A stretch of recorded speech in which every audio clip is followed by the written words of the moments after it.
Hai anak-anak, hari ini kita belajar praktikum akuntansi perusahaan jasa, dagang, dan manufaktur.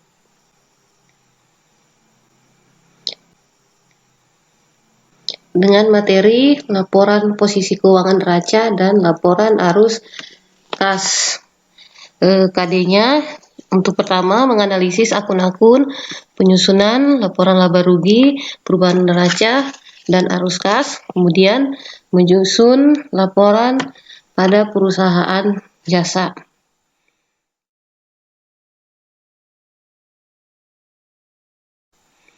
Ya, untuk IPK-nya yang pertama kalian dapat merinci akun-akun untuk penyusunan laba rugi, perubahan modal, dan arus kas, kemudian menyeleksi akun-akun yang dipakai, dan yang terakhir menyusun laporan keuangan. Adapun tujuan pembelajaran kita, yang pertama kalian menguraikan informasi-informasi yang terkait dengan laporan keuangan pada perusahaan jasa. Kemudian kalian dapat mengidentifikasi berbagai macam bentuk laporan keuangan pada perusahaan jasa. Dan yang ketiga, mengidentifikasi akun-akun pada perusahaan jasa. Yang keempat, menyusun laporan laba rugi dan laporan perubahan modal. Adapun materi pokok kita, yang pertama pengertian laporan keuangan, yang kedua macam-macam laporan keuangan, yang ketiga akun-akun yang terkait dalam penyusunan laporan keuangan, dan yang keempat laporan laba rugi dan laporan perubahan modal pada perusahaan jasa. Oke, lanjut saja. Yang pertama pengertian laporan keuangan, yaitu adalah catatan yang memberikan informasi keuangan suatu perusahaan yang telah menjalani kegiatan usahanya selama satu periode. Jadi laporan keuangan ini sangat diperlukan oleh pihak ekstern dan pihak intern dalam pengambilan keputusan.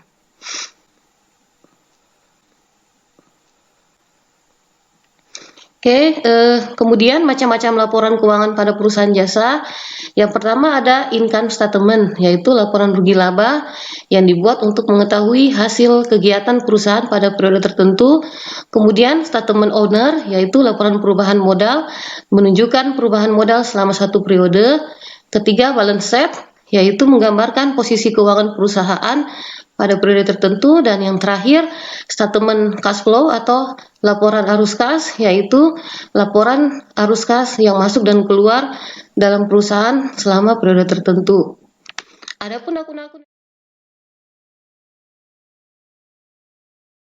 akun-akun yang terkait dalam laporan keuangan perusahaan jasa, yang pertama laporan laba rugi, yaitu pendapatan dan beban. Kemudian laporan perubahan ekuitas, yaitu modal dan prive. Laporan neraca terdiri dari 3 akun, aset, liabilitas, ekuitas. Laporan arus kas itu kas masuk dan kas keluar. Oke, yang pertama laporan laba rugi perusahaan jasa, di mana di sini ada terdiri dari 4 komponen utamanya. Yang pertama pendapatan usaha, yaitu pendapatan dari kegiatan utama perusahaan. Kemudian yang kedua beban operasional, yaitu yang dikeluarkan untuk mendanai kegiatan utama perusahaan. Yang ketiga pendapatan di luar usaha, yaitu yang dikeluarkan untuk mendanai kegiatan di luar kegiatan utama perusahaan. Dan yang keempat beban di luar usaha untuk mendanai kegiatan lain di luar kegiatan utama perusahaan. Laporan laba rugi itu pada umumnya disusun dengan cara menjumlahkan seluruh jumlah pendapatan kemudian dikurangi dengan seluruh jumlah beban. Apabila laba, maka pendapatan dikurang beban itu hasilnya positif, dan apabila rugi, maka pendapatan dikurang beban hasilnya akan negatif.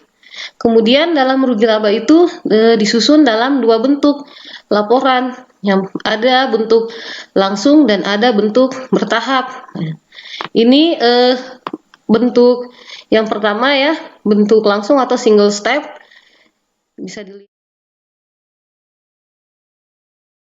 bisa dilihat ya, yaitu terdiri dari beberapa kelompok. Menghitung laba rugi diperoleh dengan dari kegiatan operasional, yang selanjutnya menghitung dari kegiatan yang di luar operasional usaha. Ya, ini adalah tampilan bentuknya ya. Kemudian ada multi step, yaitu dengan cara langsung dijumlahkan seluruh pendapatan dan seluruh beban, kemudian selisihnya dapat diperoleh laba atau rugi perusahaan. Kemudian yang laporan berikutnya, laporan perubahan modal ya, terdiri dari modal awal, kemudian laba atau rugi ya, pengambilan pribadi atau prive, dan modal akhir. Jadi modal awal ini adalah investasi awal, kemudian laba atau rugi ya. Jika laba akan menambah modal perusahaan, sebaliknya jika rugi akan mengurangi modal perusahaan. Pengambilan pribadi atau prive yaitu untuk kepentingan pribadi di luar kepentingan perusahaan. Kemudian ada modal akhir, yaitu modal yang ditambah laba atau dikurangi rugi. Ya, ini adalah tampilan dari laporan perubahan modal ya. Tuh, modal awal ditambah dengan laba bersih, kemudian dikurangi prive, maka terjadi penambahan modal.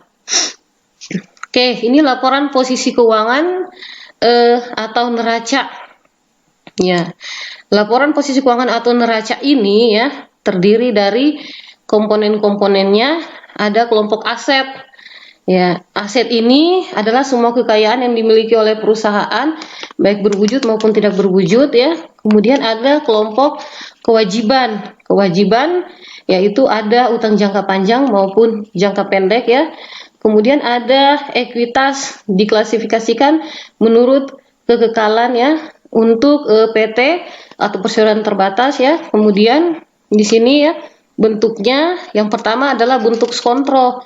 Bentuk skontro ini adalah bentuk sebelah menyebelah. Ya, kemudian ada bentuk stafel ya, menempatkan bagian kewajiban dan modal.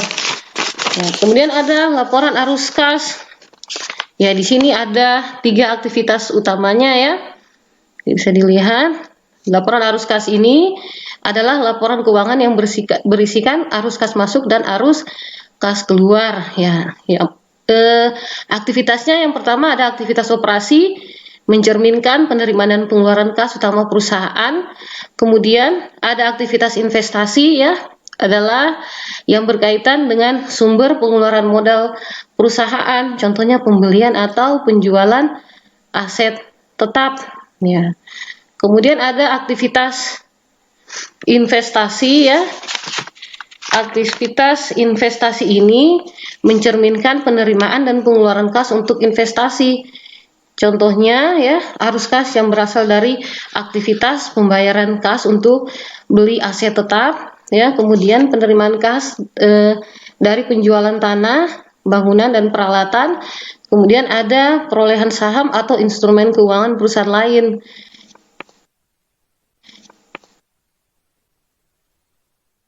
Oke, ini ada contoh soal ya. Kita akan menyusun laporan perubahan modal dan juga laporan rugi laba. Ya, bisa dilihat di sini neraca lajur sebagian milik Bengkel Adib ya. Oke. Di sini ada nomor akun, nama akun, rugi laba dan neraca. Ya. Kita lihat ya, laporan rugi labanya. Ini jumlah seluruh pendapatan. Jadi akun-akun pendapatan yang ada di kolom neraca lajur bagian rugi laba itu dijumlahkan ya. Kemudian dikurangi dengan seluruh beban. Ini laporan perubahan modal ya, modal awal karena dia laba, di neraca lajur itu laba sehingga ditambah, dijumlahkan ya. Kalau ada pripe dikurangi dengan pripe. Oke, sehingga kita peroleh modal akhirnya ini 529.700.000 rupiah.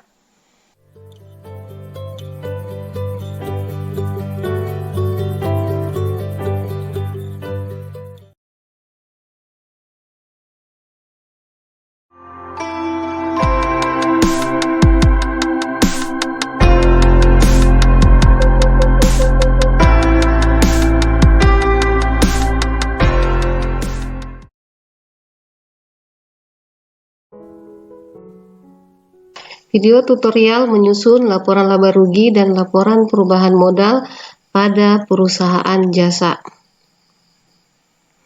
Ini adalah contoh soal salon susi neraca lajur per 31 Desember 2018 dalam ribuan rupiah. Kolomnya terdiri dari kode akun, nama akun, neraca saldo, akhir jurnal penyesuaian, neraca setelah disesuaikan, laporan laba rugi, dan neraca.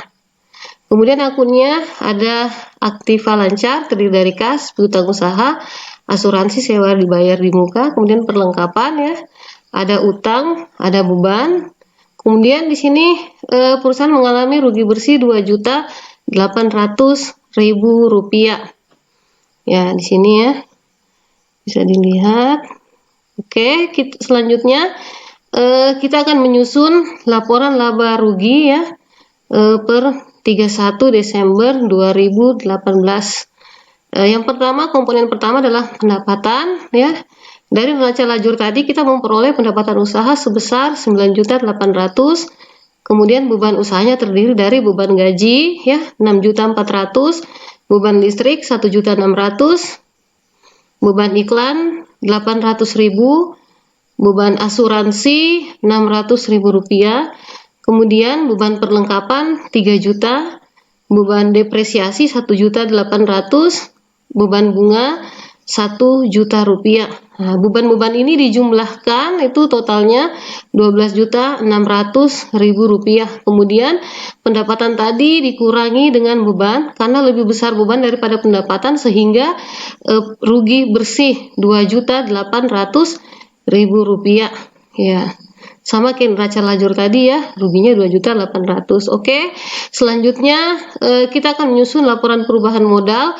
Modal awal Nyonya Susi 60 juta, privenya 2 juta. Ini dikurangi sehingga totalnya 58.800.000. Rugi usaha dari laporan perubahan modal tadi 2.800.000 rupiah sehingga modal akhir Nyonya Susi adalah 55.200.000 rupiah.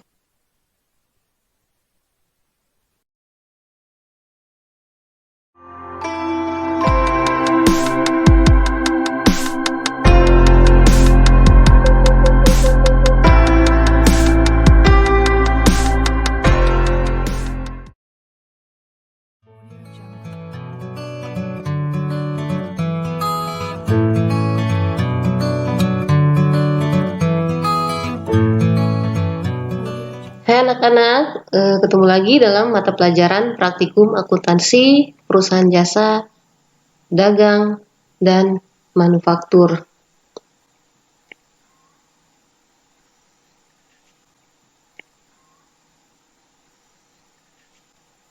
Oke, dengan materi kita menyusun laporan posisi keuangan dan laporan arus kas dengan kompetensi dasarnya.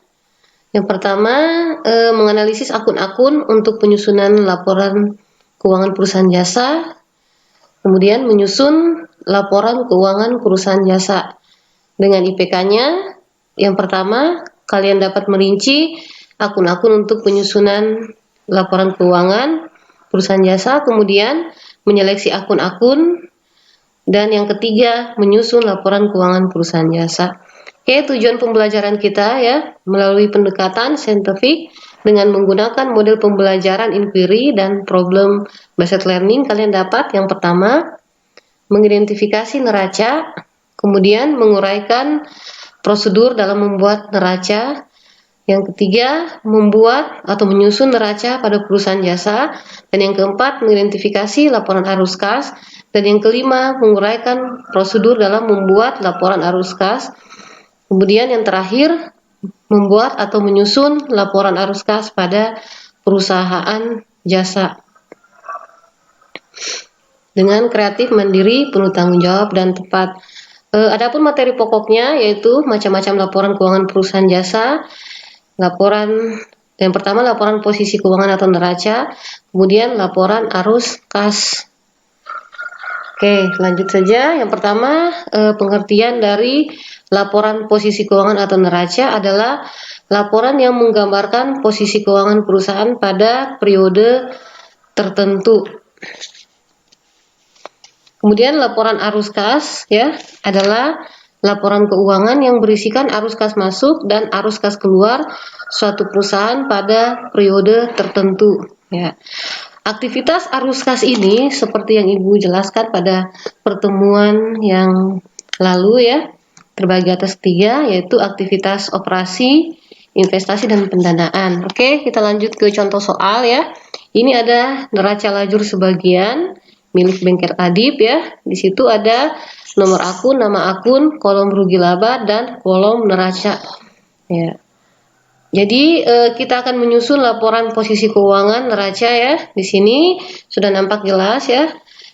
Kita menggunakan bentuk kontrol, yaitu sebelah kiri aset dan sebelah kanan utang lancar. Ya, kita lihat susunannya ya. Yang pertama aset lancar terdiri dari kas, piutang usaha, sewa dibayar di muka, piutang bunga, dan piutang sewa ya. Ada perlengkapan itu diambil nilainya dari neraca lajur, bagian neraca ya, kolom neraca kita jumlahkan sehingga diperoleh total aset lancar.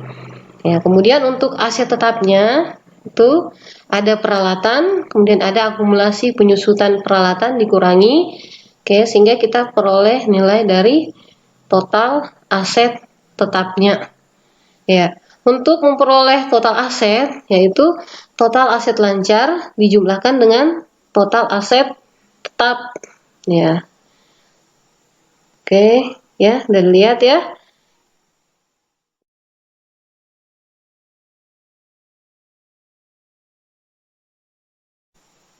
Sehingga kita peroleh di situ total asetnya 580.800.000 rupiah. Nah, sekarang kita ke sebelah kanan kelompok utang dan modal. Kita susun dulu yang pertama modal utang lancar ya, terdiri dari utang usaha dan utang gaji dijumlahkan ya.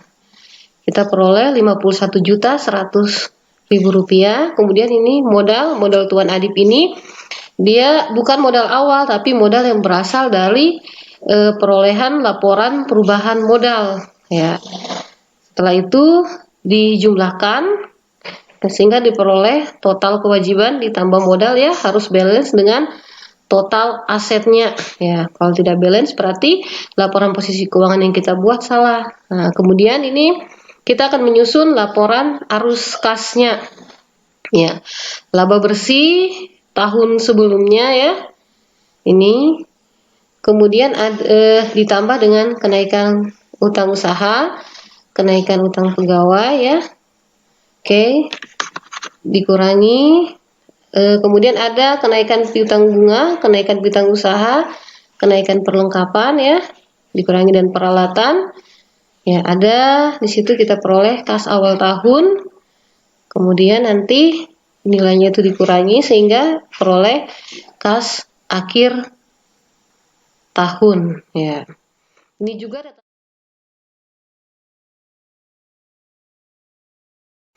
juga datanya diambil dari kolom neraca lajur sebagian ya, di bagian neraca. Oke, itu saja. Terima kasih.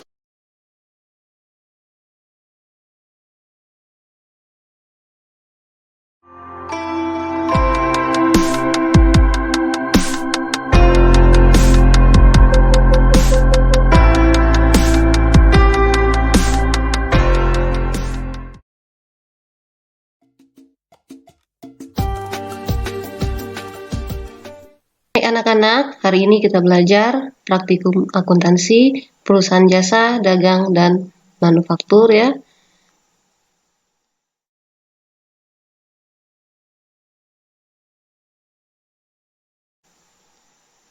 Dengan materi jurnal penutup dan neraca saldo setelah penutupan ya. Dengan KD-nya yang pertama menganalisis akun-akun untuk penyusunan jurnal penutup dan neraca saldo setelah penutupan pada perusahaan jasa. Kemudian keterampilannya menyusun jurnal penutup dan neraca saldo setelah penutupan. Dengan IPK-nya yang pertama kalian akan menyusun jurnal penutup ya, kemudian menyelesaikan laporan jurnal penutupnya. Adapun tujuan pembelajarannya menguraikan informasi yang terkait dengan jurnal penutup dan raca setelah penutupan, kemudian menganalisis akun real dan akun nominal. Yang ketiga, menyusun jurnal penutup dan raca saldo setelah penutupan.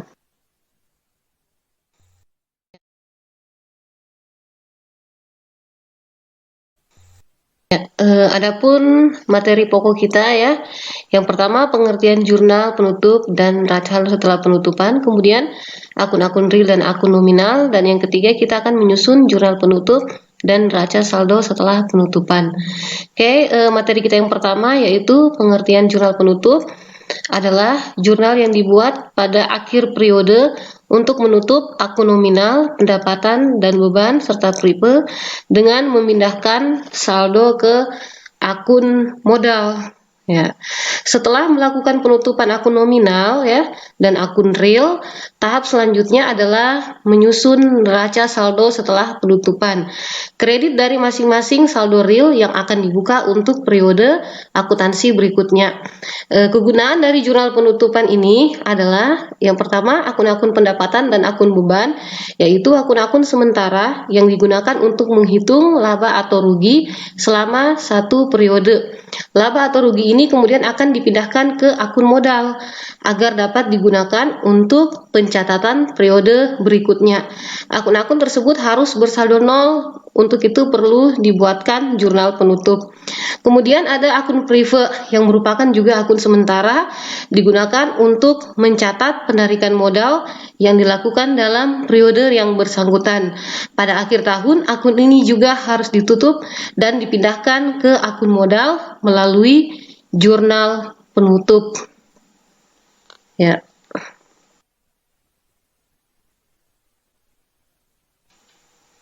Oke, selanjutnya langkah-langkah membuat jurnal penutup ya. Yang pertama, menutup akun pendapatan. Menutup semua akun pendapatan dengan memindahkan saldo setiap akun pendapatan ke ikhtisar laba rugi. Ya, caranya adalah semua akun pendapatan yang bersaldo normal ya, dikredit itu dipindahkan ke sisi debit dan mengkredit akun ikhtisar laba rugi. Ya, ini dapat dilihat di neraca lajur kolom laba rugi. Kemudian yang kedua menutup akun beban ya. Menutup semua akun beban dengan memindahkan saldo setiap akun beban ke dalam akun ikhtisar laba rugi. Caranya adalah dengan memindahkan saldo setiap akun beban yang bersaldo nominal di debit. Ini bisa juga dilihat di neraca lajur kolom laba rugi sebelah debit ke sisi kredit dan mengkredit akun ikhtisar laba rugi sebagai penutupnya. Dan yang ketiga menutup laba atau rugi bersih. Ya, menutup laba atau rugi bersih dengan memindahkan ke akun modal adalah caranya dengan memindahkan saldo akun ikhtisar laba rugi yang telah diselisihkan antara pendapatan dan beban ke dalam akun modal. Jika laba, maka kita akan debit ikhtisar laba rugi dan mengkredit modal dan sebaliknya. Kemudian yang keempat, kita akan menutup akun prive ya dengan mendebit modal ya tuan atau nyonya nama pemiliknya dan mengkredit prive tuan atau nyonya. Jadi disertakan nama pengambil prive tersebut ya.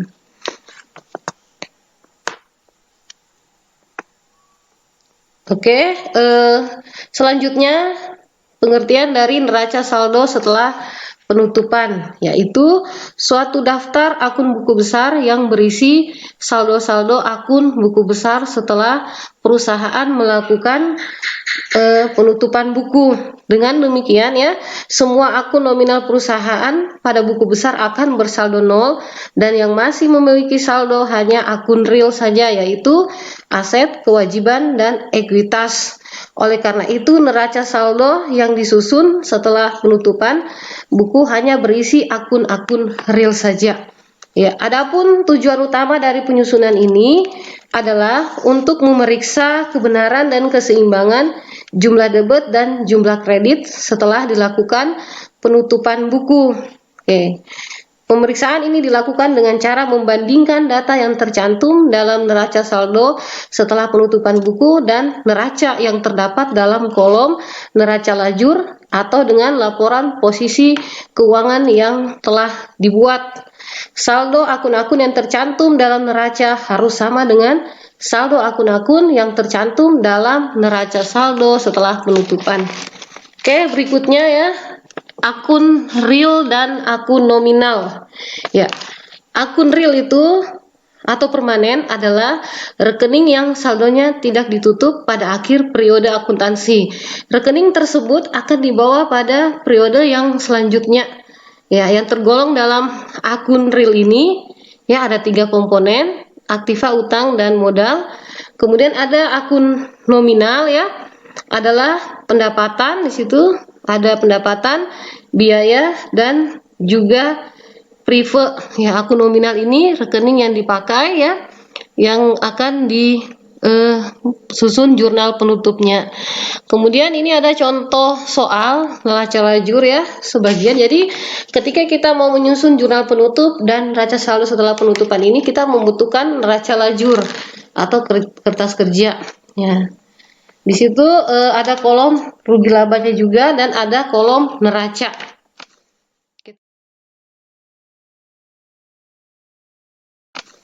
Kita butuh data ini ya.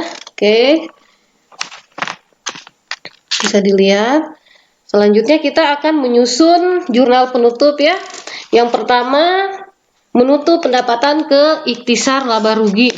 Jadi pendapatan usaha itu di sebelah debit ya, kreditnya ikhtisar laba rugi. Ya, jadi semua pendapatan yang tadinya bersaldo kredit ketika ditutup dia pindah ke saldo normal. Kemudian menutup beban ke laba rugi ya, debit ikhtisar laba rugi, kredit beban. Ya, beban itu bersaldo debit tetapi ketika ditutup dia bersaldo kredit. Kemudian memindahkan saldo laba ke modal, debit ikhtisar laba rugi, kredit modal.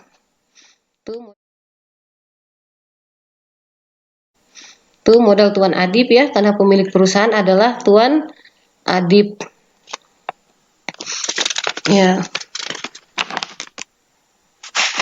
Selanjutnya, setelah kita membuatkan jurnal penutup, kita akan posting ke buku besar. Di situ dilihat yang pertama, buku besar pendapatan usaha ya, saldonya dari buku besar itu dia saldo kredit.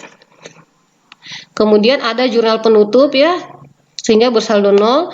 Begitu pula dengan pendapatan sewa ya. Pendapatan bunga juga nanti dia bersaldo 0. Kemudian beban ya, beban itu bersaldo debit, setelah ditutup dia bersaldo kredit, kemudian hasilnya 0. Kemudian beban gaji dan upah, selanjutnya beban perlengkapan ya. Tuh ada data penyesuaian, kemudian ditutup ya. Ada juga beban sewa gedung, selanjutnya beban penyusutan peralatan ya. Ditutup juga sehingga bersaldo 0. Kemudian ada ikhtisar laba rugi ya, diperoleh dari menutup akun pendapatan ya. Tuh, kemudian dia menutup akun beban ya, dikurangi sehingga dia ditutup ya, bersaldo 0 juga. Kemudian akun modal ya, itu modal Tuan Adib, modal awalnya, kemudian ditutup lagi. Oke. Kemudian kita akan membuat neraca saldo setelah penutupan. Ya, di situ kita lihat ya, dia tersusun dari aset yang paling liquid ya, aset lancar, kemudian aset tetap, utang, dan modal. Ya.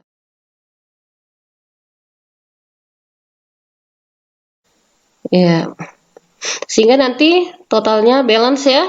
Modal itu adalah modal dari perubahan modal. Kemudian catatan, dalam neraca saldo setelah penutupan tidak ada akun nominal pendapatan dan beban, dan modal yang tertera adalah modal akhir setelah ditambah laba dan dikurangi prive. Ya, oke. Itu saja ya materi kita hari ini. Ibu ucapkan terima kasih atas perhatian.